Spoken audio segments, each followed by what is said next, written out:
더 집중해서 보셔야 하는데요. 내가 먹고 있는 약을 정확히 알고 중복 처방과 부작용을 막을 수 있는 법 확인해 보겠습니다. 첫 번째는 이겁니다.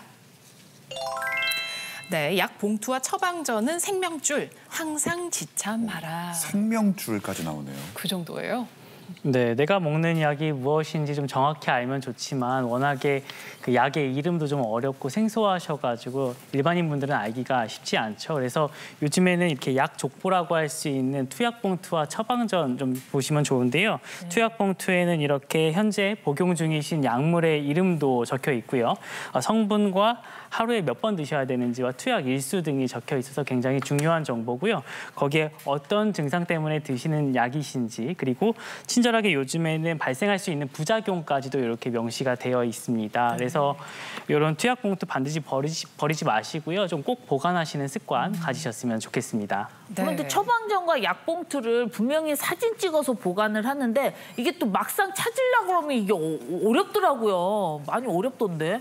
네, 요새 스마트폰이 워낙 발달하면서 또 사진 많이 찍으시니까 내가 찍어놨던 사진, 약사진 찾아봐야지 하는데 다른 사진이 더 많아서 맞아요. 네, 굉장히 좀 이렇게 시간이 가는 경우들이 있는데요. 그래서 이제 이런 저 같은 경우에 이런 걸 좀 추천을 드리는데요. 그러니까 뭐 투약 봉투라던가 처방전 같은 데에 있는 정보를 이렇게 한 장에다가 정리를 하시는 거예요. 그래서 언제 처방받은 약이고 어떤 약을 하루에 몇 번, 뭐 어떤 증상 때문에 복용한다라는 거를 모두 포괄할 수 있는 이러한 정보들을 좀 적어서 딱 명함 사이즈거든요. 이제 이런 것들을 뭐 지갑에 넣어서 가지고 다니시거나 혹은 약수첩에 가지고 다니시면서 의료진과 상의를 하시면 훨씬 더 정확하고 신속한 진단이 가능하시리라 생각이 듭니다. 그리고 이게 또 이제 사진을 찍잖아요. 네. 그 즐겨찾기를 해놓으시면 생각보다 쉽게 찾을 수 있습니다, 여러분. 하트 눌러놓거나. 네, 하트 눌러놓거나. 네. 아무튼 약사님처럼 이렇게 딱 정리해 놓으면 좋긴 좋겠네요. 네. 자, 두 번째 방법 먼저 살펴보겠습니다.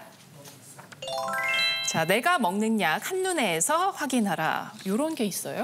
네, 우리가 먹는 약을 확인하기 위해서 필요한 정보들을 한눈에 볼 수 있는 곳이 건강보험심사평가원에서 운영하고 있는 웹사이트가 있습니다. 이거는 이 방송을 보시는 분들이 꼭 보호자분들, 즉 자녀분들한테 얘기를 하셔서 내가 먹는 약 한눈에라는 서비스를 통해서 나 혹은 우리 부모님이 무슨 약 드시는지를 확인하시는 게 좋겠습니다. 그렇군요.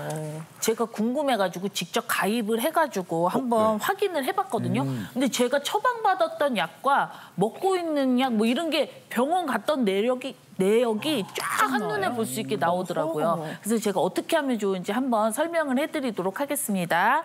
네, 화면 보면요. 먼저 내가 먹는 한눈에 이게 다 보이시죠? 조회를 하시는 거예요. 조회를 하시는데 이렇게 딱 보시면 네, 내가 먹는 약 한눈에 조회 있죠? 조회하기를 클릭하시는 거예요. 그러면 내가 어느 병원을 갔었는지, 내가 언제 무슨 약을 처방받아서 먹었는지가 한눈에 쫙 볼 수 있습니다. 날짜별로 다 나오거든요. 그리고 또 어떤 약은 어떤 부작용이 있는지도 한눈에 알아볼 수 있습니다. 이런 거는 우리 자녀분들이 좀 부모님을 대신해서 주기적으로 체크해 보시면 너무너무 좋을 것 같더라고요. 저도 오늘 가면 저희 부모님 해드리려고요. 네. 내가 먹는 약 한눈에 알아봤고요. 또 다른 확실한 방법이 있습니다. 소개해드리겠습니다.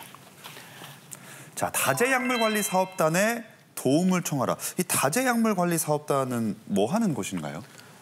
네, 고혈압이나 당뇨병, 심장질환과 같은 약 46가지의 만성질환 중에서 한 가지라도 보유하고 계신 분 중에서 내가 정기적으로 복용하는 약이 10가지 이상이신 분들이 해당이 되시는데요.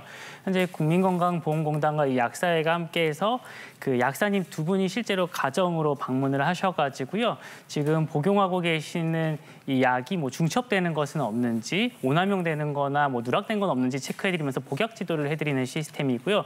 또 역으로 실제 환자분께서 직접 다제약물관리 약국으로 방문을 하셔서 드시는 약을 체크받으실 수도 있습니다.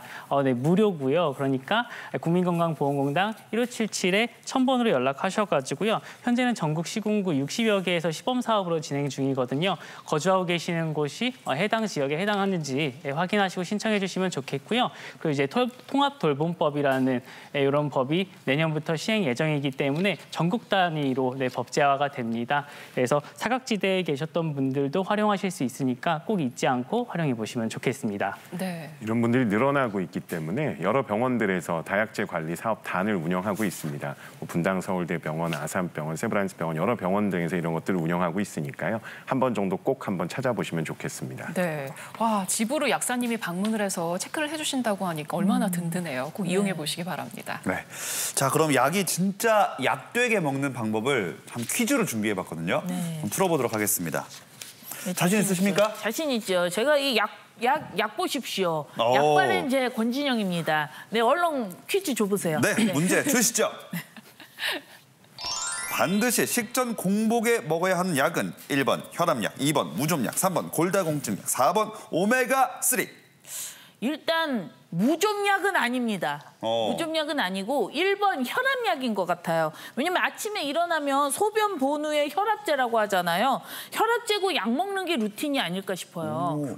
그러게요. 맞을까요? 네, 그 말씀이 맞긴 하는데 반드시라는 건 아니에요. 아, 반드시가 일단 아니구나. 가장 먼저 일어나고 드시라는 게 포인트고 여기서 이제 공복이 중요한 포인트인데 그래서 네. 정답은 3번입니다. 아. 네, 골다공증. 3번 골다공증 약. 그런데 그 중에서도요, 그냥 일반 비타민 D, 칼슘이나 매일 먹는 골다공증 약이 아니라 비스포스포네이트 드시는 분은 아실 거예요. 일주일에 한 번, 한 달에 한 번 이렇게 뜨문뜨문 드시는 골다공증 약의 아주 독특한 특성이 음식물이랑 같이 먹으면 그 약이 이 음식과 결합해서 흡수가 잘 안 돼요. 반드시 공복에 먹어야 되는 약이니까 그 외에도 예를 들면 뭐 이렇게 코팅을 해야 되는 위에 뭐 이렇게 빨아먹는 겔 같은 거 있잖아요. 이런 건 공복에 먹어서 코팅해주고 또 위산이 굉장히 되게 그 많아야 흡수가 되는 뭐 유명한 약들이 있어요. 위산 분비 억제제는 위산이 많을 때 먹어야 효과가 있겠죠. 네, 그래서 네. 골다공증 약 중에 일부 이렇게 일주일에 한 번 좀 텀을 두고 드시는 약은 반드시 공복에 드시는 것이 좋습니다. 네. 아니 근데 잠깐 제가 궁금한 점이 생겼는데 정말 잘 상담을 받아서 아무리 막 그 계획을 잘 세우고 처방을 받더라도 내가 그 먹는 거를 잊어버릴 수 있잖아요. 맞아요. 저도 이거 시간 간격 두고 먹는 거 진짜 어렵고 그러니까. 더 심한 거는 어떨 때는 분명히 내가 아침에 먹었는데 그게 어제 아침이었나? 오늘 맞아. 아침인가? 맞아. 이거 헷갈릴 때가 있어요. 네, 그냥 원칙을 정하시면 됩니다. 하루를 반으로 나누시고요. 오전 8시에 먹는 약이 있는데 저녁 8시 이전에 내가 안 먹은 걸 알았다. 그냥 드시면 됩니다. 만약에 내가 오후 8시 이후에 알았다. 그럼 그 다음 날 드시면 됩니다. 이런 정도가 되면 복용하는 데 있어서 큰 문제가 없고요. 오히려 이것만큼 중요한 게 언제 먹느냐보다 중요한 게 어떤 상황에서 먹느냐입니다. 다시 말하면 식전에 먹어야 될 약이 있고 식후에 먹어야 될 약이 있는데 만약에 식후에 먹어야 되는 약을 까먹었다 그러면 다음 식후로 넘겨야 되는데 그게 말씀드렸던 12시간 이내라 그러면 다음 식후에 그냥 드시면 되고요. 그게 아니라 그러면 그냥 다음번으로 넘기시는 게 맞습니다. 그래요. 자, 또 다음 문제 보겠습니다. 어른인데도 어려워하는 경우가 많다고 합니다. 자, 알약을 올바르게 먹는 방법입니다. 1번 가위로 잘라서, 2번 목을 뒤로 젖혀서, 3번 우유와 같이, 4번 목을 앞으로 숙인 채. 자, 일단 뭘까요? 약은 꿀꺽 삼켜야 되잖아요. 그러니까 2번 목을 뒤로 젖혀서 꿀꺽 삼켜야죠. 혹 이렇게. 그렇죠. 뭐예요, 약사님? 네, 땡입니다. 아, 정답은 그래요? 네, 4번 목을 앞으로 숙인 채가 되겠는데요. 좀 알약을 제대로 복용하는 법을 좀 간단하게 말씀드릴게요. 그래서 이제 알약을 처방받으시면은 임의로 으깨서 드시거나 뭐 파우더 형태로 가루로 내 가지고 드시는 것은 지양하시는 것이 좋습니다. 단 의사 선생님이나 약사님과 사전에 상의가 된 부분이면 가능하겠지만요. 왜 그러냐면은 이 약에 장용 코팅 혹은 뭐 서방형 코팅이라던가 이런 식으로 코팅이 되어 있는 경우가 있는데 이런 경우에는 이 약이 위에 녹지 않고 장에 가서 약효를 나타낼 수 있게끔 만들기 위해서 설계가 된 경우가 있고요. 그다음에 약효가 좀 천천히 발현되게끔 해서 오랜 시간 동안 약효가 지속될 수 있도록 이제 설계를 진행을 한 건데 만약에 이걸 쪼개서 드시거나 혹은 가루 내서 드시게 되면은 약효가 너무 빠르게 나타나가지고 부작용이 발생할 수 있고요. 혹은 또 위에 부담을 줄 수 있기 때문에 이런 부분은 반드시 좀 유의해 주시는 것이 좋겠고 그다음에 충분한 물과 같이 그래서 물 한 200ml 이상과 함께 복용하시는 것을 권장드리겠고요. 그리고 상체를 이렇게 세우신 상태로 고개를 앞으로 숙여서 드시는 것을 권장드리겠고 마지막으로는 이제 물 없이 복용을 하시거나 혹은 너무 피곤하다고 누워서 이제 약을 복용하시게 되면은 이 약이 식도에 달라붙어서 자극이 갈 수 있어요. 그렇게 되면 염증이나 천공을 발생시킬 수 있기 때문에 이 점 유의해 주시면 좋겠습니다.